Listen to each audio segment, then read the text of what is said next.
Bonsoir Linda. Bonsoir, Ravi de vous Nicolas. retrouver.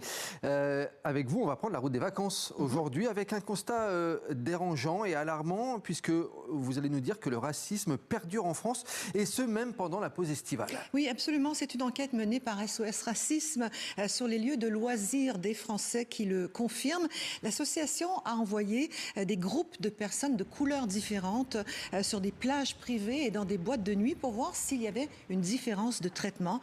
Résultat, oui, la discrimination raciale qui est pourtant prohibée par le droit pénal persiste, Nicolas, jusque dans un tiers des cas pour ce qui concerne les boîtes de nuit. Et les exemples, Linda, eh bien, ils sont fréquents. Oui, je vous propose d'écouter le témoignage d'un client noir qui s'est rendu dans plusieurs établissements.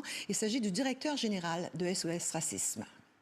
Du coup, on s'est présenté à tour de rôle à l'entrée d'établissements de boîtes de nuit, du coup, avec des groupes de personnes noires, personnes arabes et personnes blanches, en faisant la même demande, c'est-à-dire accéder à l'établissement. Et donc, ce qu'on a vu, c'était un traitement différencié, puisque pour le groupe noir dont je fais partie, nous avons été refusés d'accès. Ça a été la même chose pour le groupe arabe, un établissement en particulier.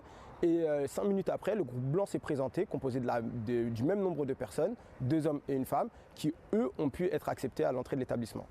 Alors dites-nous Linda, pour quelles raisons les clients noirs ou arabes ont-ils été refusés?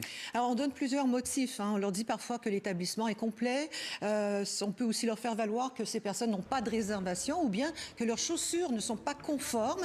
Dans un bar de Nice, par ailleurs, on a annoncé à un groupe de personnes noires un montant de 200 € pour entrer dans ce bar, alors que le groupe de blancs qui suivait, lui, s'est vu proposer 15 € par personne, boisson incluse. C'est une situation que regrette le président de SOS Racisme.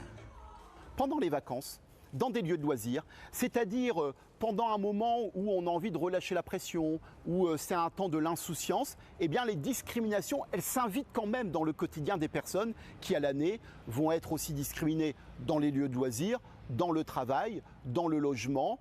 Voilà, donc c'était aussi mettre ce focus.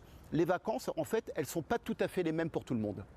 Et justement, face à ce constat, eh bien, SOS Racisme lance un appel au pouvoir public. Oui, l'association appelle les autorités à réaffirmer le principe d'égalité, quelle que soit la couleur de peau. Elle demande aussi des sanctions pénales et administratives dissuasives à l'encontre des personnes des établissements responsables de discrimination.